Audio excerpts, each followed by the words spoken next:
Hello at sa lahat ng mga subscribers ko, followers at mga viewers, magandang gabi, tanghali, hapon sa inyong lahat. At sana manawari ay nasa mabuti kayong kalagayan at hindi pa kayo nabubudol nitong mga politikong mga kawatan. Ayan. Grabe. Itong presidente ninyo. Na presidente ko na rin kasi nabudol din ako nito eh. Kaya sa palagay ko lang wala na sa katinoan itong ating presidente. Bakit ko naman nasabi na wala na sa katinoan? Alam niyo pong lahat na kailan lang ay nagpahayag siya na ang sinasabi na kahit kailan hindi ko papapasokin ang ICC. At more than 100 times ko nang binanggit yan sa inyo. Yun ang sabi niya, di ba? Na hindi ko papapasukin ang ICC. Kaya ako nasabing wala na sa katinoan, hindi na niya alam yung sinasabi niya. Dahil yun pala ay isang buwan yata nag-stay dyan sa Malacanang yung mga taga-ICC. At isa na nga po dyan yung Irene Can. Ayan, at nakita niyo naman po sa television kagabi. At nangingilabot nga po ako nung nakita ko na gusto raw niyang ipatigil, gusto na niyang buwagin yung NTF-ELCAC. Grabe, nangingilabot ako sa totoo lang. Dahil nga, unang, sino ba itong mga puti na ito na makikialam dito sa atin? Ay samantalang, nasa na tayo, hindi na tayo sakop ng kahit na anong bansa. Nasa na tayo. Wala na, mayroon na tayong kalayaan, independent nga tayo, independent na nga tayo. Tapos ngayon may makikita ka sa television natin na makikialam na isang banyaga na ang magsasabi ay ipatigil na raw or buwagin na raw yung NTF-ELCAC. Grabe. So kung wala na sa katinoan itong ating presidente, ito naman pong channel ko, ay dito nakakagamot po ito ng lahat ng yung mga bangag. Lahat po yan. Sinabi ko nga, nakakaganda, nakakagwapo pag mag-subscribe dito sa channel ko. Di ba? Paulit-ulit ko sinasabi yan sa inyo. Kaya, dito sa makakapakinig, makakapanood ditong video ko, sabihin nyo na itong ating presidente na mag-subscribe na rin dito sa channel ko para matanggal yung pagiging bangag niya. Okay? Kasi wala na sa katinoan. Para lalong tumalino pagka nag-subscribe ka dito sa channel ko, tatalino rin ito. Kasi wala nang maisip to. Hindi ba't ka bangagan? Yung kasasabi mo lang na 100 times ko nang sinabi na hindi ko papapasukin ng ICC pero yung pala, nandiyan na pala nakatira sa Malacanang. Kaya yung mga sinasabi ito, natatandaan ko pa ito noong December lang. Natatandaan ko pa ito, sinabi ni Maharlika na nandyan na. So tama lang yon. Yung noong December sinabi ni Maharlika, na nandyan na, yung may nauna nang nandyan. Kaya nga hangang-hanga ako dito sa mga informer ni Maharlika dahil puro eksakto yung mga sinasabi. Kaya ito talaga, yan ang rason kung bakit nire-upload ko yung mga videos nga. Kasi nga, yung mga hindi makapanood doon sa mismong channel niya, dito sa channel ko mapapanood para kumalat yan. Pero dito, ang sasabihin ko lang, naawa ko dito kay Bangag dahil sabi ko nga wala na sa wala na sa katinoan. Kaya bilang pagtulong ninyo dito sa Bangag dating presidente, sabihin nyo, mag-subscribe sa channel ko. Lahat yan, matatanggal yung pagiging bangag niya, gogwapo siya, at magmumukha siyang tao. Ngayon, para nakikita mo, parang mukhang kamao yung mukhang kamao yung mukha nito. Lagi na lang dinadapuan ng kamao ni Butod. Ayan. Bakit ko ba nasabi na nakakaganda, nakakagwapo, nakakatalino itong channel ko? Tested and proven na po yan. Kahapon lang yung upload ko dyan, di ba sinasabi ko dito sa mga kawatan na mga politikong ito, lalo na dyan sa Kongreso, Kanina lang, nanonood ako, kabi-kabila yung mga hearing dyan sa Senado, Kongreso, kabi-kabila. Pero, yun pa rin yung mga mukha nila. Ang papangit pa rin. Anong klase? Kayo naman mga viewers ko, ay para naman kayong mga walang malasakit dito sa mga politiko natin. Sabihin nyo na.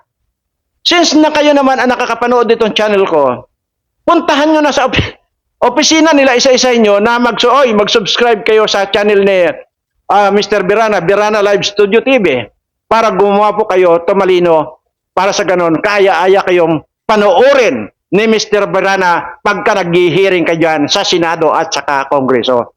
Yan. Yan ang kung may pagmamahal kayo dito sa mga politiko ninyo. Ngayon, kaya ko naman sinabi na halos wala silang lahat ay hindi pa nakapag-subscribe kasi yun pa rin yung mga mukha nila. Pero may isa na nag-subscribe sa channel ko. Ito na yung sinasabi ko. Na tested and proven na kapag nag-subscribe kayo sa channel ko, gugwapo kayo. Tingnan nyo, ang nakapag-subscribe lang yung pinanawagan ko kahapon na lahat ng mga congressman mag-subscribe, ang nakapag-subscribe lang si Pulong Duterte. Tingnan nyo naman ang itsura, ang gwapo. Di ba? Yan ang basihan ko. Kasi nga, gumwapo. Hindi naman kagwapuhan yan dati si Pulong Duterte. Nung nakapag-subscribe, lalong gumwapo. Pero itong mga iba, na hindi nag-subscribe, yung pa rin ang mga mukha. Mukhang toko, mukhang ulupong, mayroon pa dyan mukhang panggulin, lalo na yung isang congresswoman dyan, na mukhang daga. Di ba? Kayo naman pala. Wala talaga kayong kamala-malasakit sa inyong mga politiko. Kayo na mismo, sabi dito mga nakakapanood ng mga viewers ko.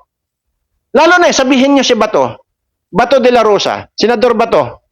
Sabihin nyo na rin na mag-subscribe dito sa channel ko para tubuan na rin siya ng buhok nang hindi laging makintab yung ulo niya pag nag-hearing dyan sa Senado. Ayan. So, isa pa. Ang isa pang patunay na totoo itong sinasabi ko, nung araw, bagong bukas ko itong channel ko, sinabi ko ito kay Aling Dionisia, yung nanay ni Pacman, ni Manny Pacquiao. Kita nyo naman yan, na parang parang galing sa hukay, ang itsura niyan. Sabi ko, Aling Dionisia, kung gusto mong gumanda, mag-subscribe ka sa channel ko. Nag-subscribe. Tingnan nyo naman, ang ganda-ganda na ngayon ni Aling Dionisia. Hindi lang yon, nakakita pa siya ng panibagong asawa na batang-bata. Yan ang katunayan. Diba? Kaya itong sinasabi ko, itong si Lisa na ito paulit-ulit ko na lang sinasabi rito. Mag-subscribe ka sa akin nang gumanda ka na malampasan mo ang ganda ni Maharlika at nitong si Sara. Pag nangyari yan, hindi ka na ma-insecure. Hindi ka na ngayon na magsisilos pa dahil maganda ka na. Subukan mo. Lahat kayo dyan, hindi lang si Lisa. Lahat ng mga mukhang dyan, karang-karangan, lahat ng mga makakapal ang mukha dyan na parang balat ng talaba ang mukha. Subscribe kayo sa channel ko. Kikinis yung mga mukha ninyo, tatalino pa kayo. Kasi ang alam ko sa inyo, mga yawa kayo, sa pagnanakaw lang kayo matatalino na mabuwakan ng ina nyo. Yun ang totoo. Buwisit kayo. Kaya ang laging nasasagasaan dito, ito ang ating mga mahihirap na kababayan, dahil sa sobra rampant na yung mga pagnanakaw nyo sa kabanang bayan. Kaya parami na ng parami ang mga nagugutuman nating mga kababayan. Ngayon, ano naman na may nagsabi diyan, may nag-comment diyan na ano naman daw masasabi ko yung gustong ihiwalay. Yung Mindanao dito sa Luzon, sa Pilipinas. Well, sa pagkakataong ito, ay siguro kung ito at ito pa rin ang sistema ng gobyerno rito, kaliwat kanan ang nakawan. Sa PCSO may nakawan, sa Department of Agriculture may nakawan, sa Bureau of yung buwisit na yan, sa Port Authority na yan, immigration na yan, may nakawan. At ang mga namumuno sa mga nakawang ito ay walang iba kundi nandyan din sa administration. So kung ngayong pagkakataon ito, okay na para sa akin na ihiwalay na yung Mindanao. Pero may bawi po doon. Ngayon, yun na lang ba talaga ang paraan? Yung paghihiwalay ng Mindanao dito sa Pilipinas. Palagay ko po marami pa pong paraan. At ano-ano yung paraan na yun. Total, yan lang naman butod ang problema, hindi ba? At itong presidenteng bangag ang problema. Kung hindi palayasin ng mga militar yan, mga kapulisan, pag-usapan. Pag-usapan nilang dalawa, kagaya nitong President Duterte at saka ito si BBM, nag-usap sila. Kung papaano nilang pagtulungan na resolbahin ang mga problema natin dito. Ang problema, walang problema eh. Ang problema mismong dito sa presidente. Dahil nagpapa-dikta siya dito sa asawa niyang butod. Yun ang problema. So, kaya nga, kisa nagbabangayan yung dalawa, pag-usapan. Unang-una si President Duterte, wala na, sibilyan na lang siya yan. Pero ganun pa man, ay siyempre, hindi rin maialay sa kanya yung talagang maninindigan. Dahil unang pinanindigan na nga tayo ni President Duterte. Nilinis niya yung mga pwedeng pumatay sa atin pagka kayo ay naglalakad dyan sa kalsada. Hindi ba? Yung mga adik na yan. At hindi natin maikakaila yun. So ngayon, palagay ko, walang imposible kung mag-usap itong dalawang ito. BBM at PRRD. Ngayon, ang tanong, mayroon bang posibilidad na mag-usap itong mga ito? Mayroon po, marami pong paraan. Kagaya halimbawa ng mamagitan, yung kung sinong yung mga dating presidente, yan ang mamagitan dyan. Para sa ganon ay mag-usap sila sa isang kwarto na walang media. Kasi ang media, isa rin mga ungas to, ipapabor lang nila dyan kay BBM yan dahil nga bayad na nga ni butod yung mga media na yan. Di ang masisira na naman to si President Duterte. Kung totoo siya, napakasimple lang yan eh. Sa kahit anong paraan pwede kong gawin na pag-usapin yung dalawa na yan eh. Either they like it or not. Bakit ko nasabi ito? Unang-una, kung gagamitan ko lang ng kwanto, walang pwedeng magmamatigas-matigasan sa akin. Dahil kahit anong matigas sa akin, pinapalambot ko. Ang tindi ko naman magsalita. Ano ba ang katunayan ko? Pero nga, hanggat maaga, hanggat may paraan pa, gawin natin yung normal. Kasi mahirap naman yung gagamitan natin ng pwersahan, gagamitan natin ng dasal, gagamitan natin ng kung ano ang anting-anting ang gagamitin natin dito. Dahil pwedeng-pwede ko naman gawin talaga na walang matigas sa akin. Pwedeng-pwede kong gawin na pag-usapin sila kahit ayaw nila. Pero sabi ko nga, hayaan natin na maging normal lahat ang pag-uusap or normal lahat yung pwedeng mangyari. Hindi yung gagamitan natin ng kung ano-anong mahika. Kaya bakit ko nasabi? Paano ko nasabi? Bakit ko nasabi na kahit na gaano mang katigas yan, kaya kong palambutin. So, ibig sabihin, kung ayaw nitong isa, kaya kong hatakin yan. Kung ayaw na itong isa, kaya kong hatakin pag salubungin ko sila. Sabi ko nga kanina lang, na walang matigas sa akin. Ano ang katunayan ko dito sa sinasabi ko? Ito ang katunayan ko. Ha? Kitang-kita ninyo ang diretso. Kitang-kita ninyo. Napakatigas niyan. Ha? Hindi ko gagamitan ng pwersa. Kitang-kita ninyo yan. Ha? Ayan. Kaya sinasabi ko, walang matigas sa akin. Kahit na ano pa yan, gagawin ko yan. Titigan nyo mabuti. Huwag kayong kukurap. Ha? Papakita ko sa inyo kung paano kong palalambutin yan na parang kanyan. Hindi ko gagamitan ng pwersa yan. Ha? Ka. Paano ba? O, ito. Yan. Ito. Kahit kailan, walang pwedeng kuwan sa akin. Walang pwedeng titigas-tigas sa akin. Dahil, sabi ko nga hanggat maaari, sabi ko kanina, huwag natin gagamitan ng mahika. Kahit ano pa yan, pwede kong tunawin yan. Pwede kong ituro yung mga utak nila, pwede kong tanggalin yan, itunawin kong utak niyan. Kita nyo naman ito. Sinabi ko na, ang tigas niyan. Kahit ngayon, ngayon habang nanonood kayo, kumuha kayo ng kutsara nyo. Yan. Pero, ito lang ang gagamitin natin. Hindi ko ito lang gagamitin ko. Sa posisyon, yan yan. Hindi ko gagamitin ng pwersa yan. Ito lang. Kaya makikita ninyo, kaya kahit anong tigas ng kahit na magkabilang panig niyan, kaya kong palambutin. Ayan, paano ba? Ayan. Ito na ha.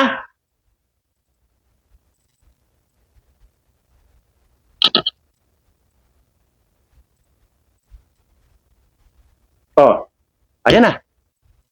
Di ba? Yun ang sinasabi ko sa inyo. Pero napakatigas ito. Sige, napakatigas yan. Subukan nyo. Yun ang sinasabi ko na kapag nagsalita ako rito, kaya kong gawin.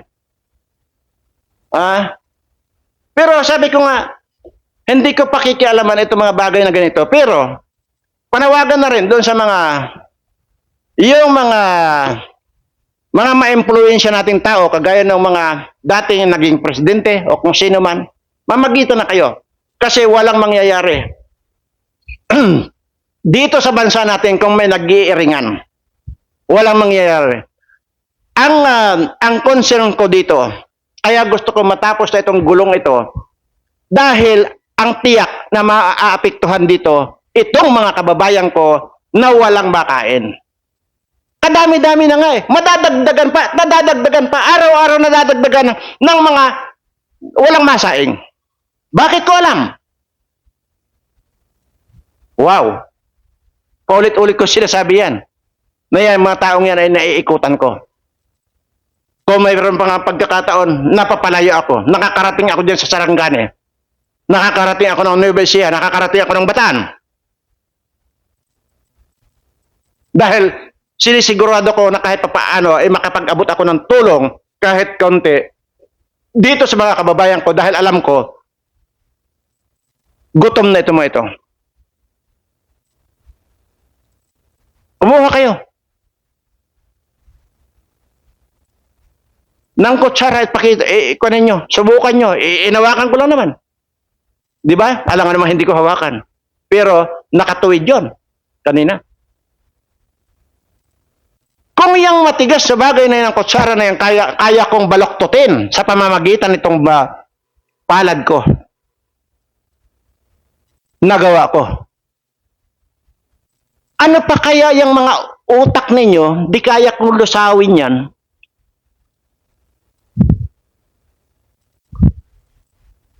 Kaya kong iliser yung mga bituka ninyo. Tunawin ko yung mga atay ninyo, mga balon-balunan ninyo, kung meron kayong balon-balunan. Sa bagay, sa manok lang pala yung balon-balunan. Pero sa sinasabi ko rito, hindi nakakamatay itong ginagawa ko.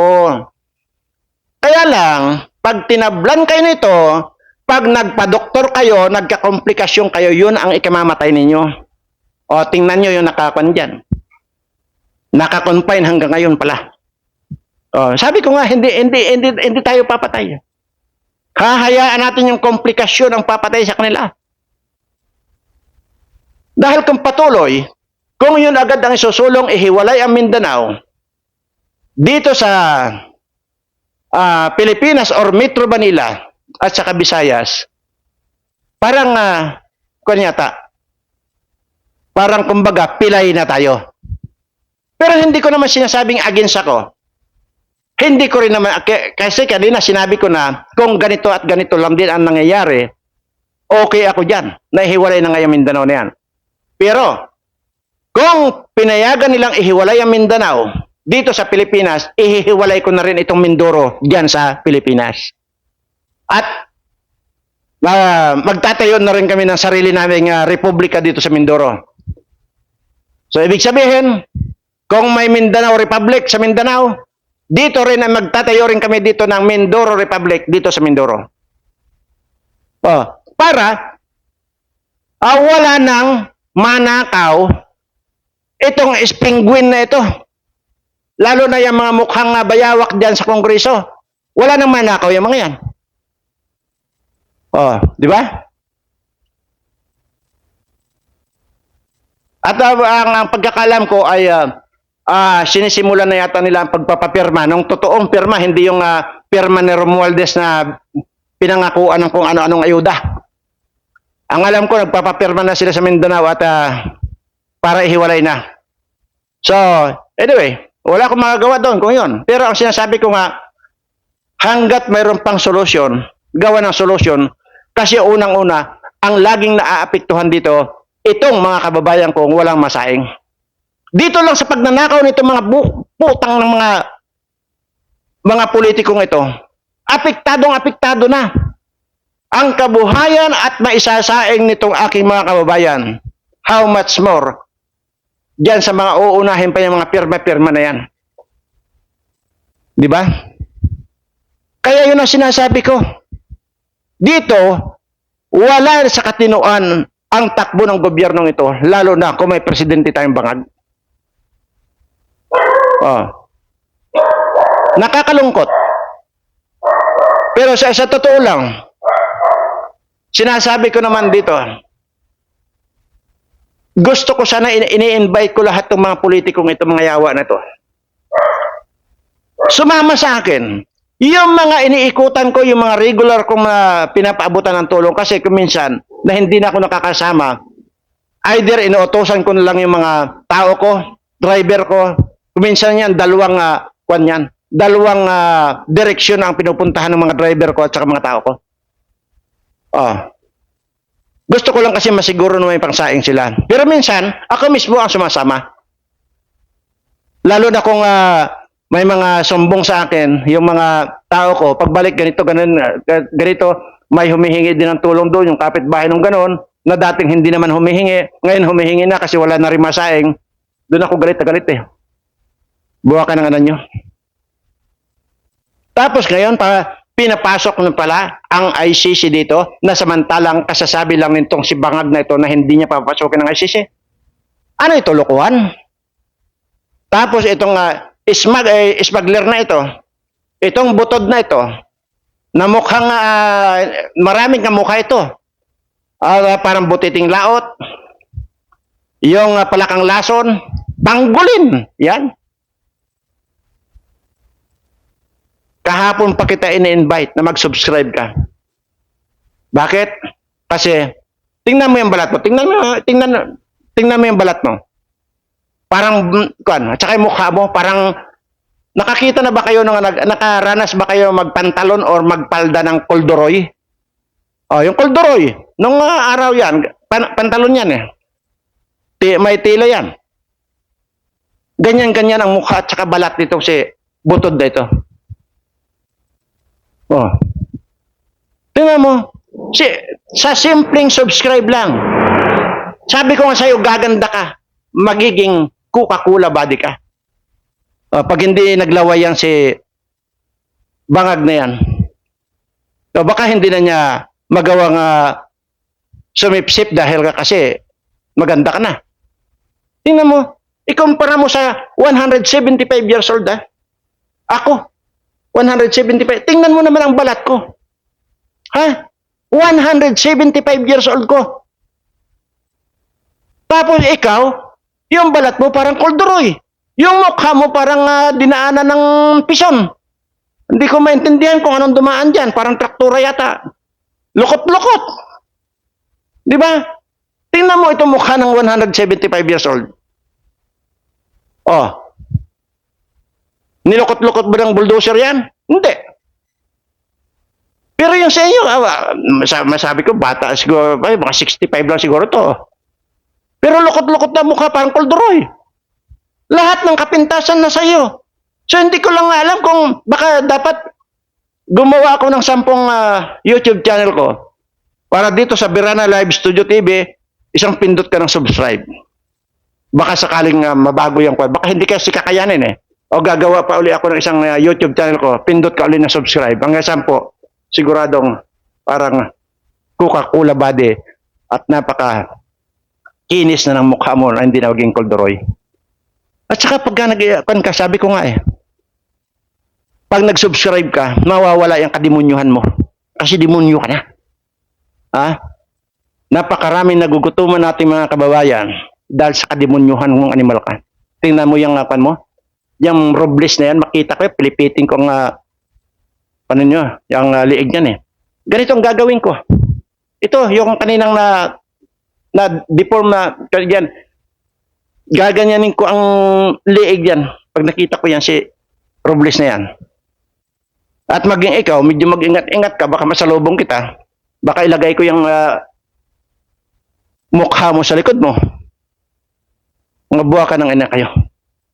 O lalo dyan, sa mga senador dyan, puro kayo hearing. Alam niyo ba mga kababayan na tuwing hearing dyan, sa bawat hearing dyan, 5 milyon ang ginagastos.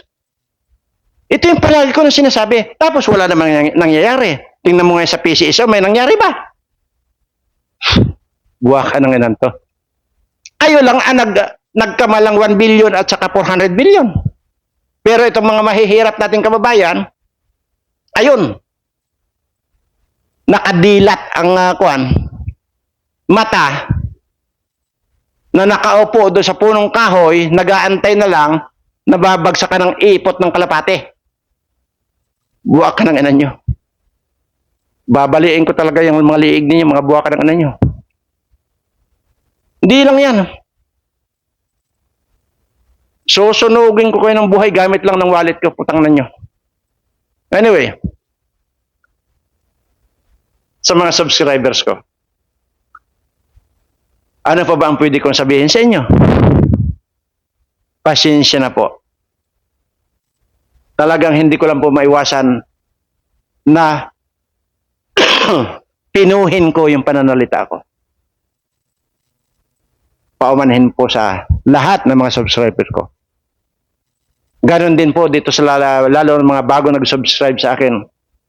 At ngayon po, marami-rami ang naidagdag nating subscribers. At pasensya na rin po. Pero yung inyo pong subscribe dito sa akin, sa channel ko, kailanman ay hindi nyo pagsisisihan. Bagkus, encourage nyo pa yung mga ibang tao, kaibigan, mga kamag-anak ninyo na mag-subscribe dito sa channel ko. At para sa ganun, ay mapasama na rin sila sa mga suswertihin. Actually, yung mga subscriber kong mga dati na, magaganda na yan. Yun na lang swerte ang inaantay natin na bumagsak sa kanila. So, kayo mga bagong subscribers ko, kasama na po kayo doon sa suswertihin sa pangalan ng ating Panginoong Hesus. Maraming salamat po.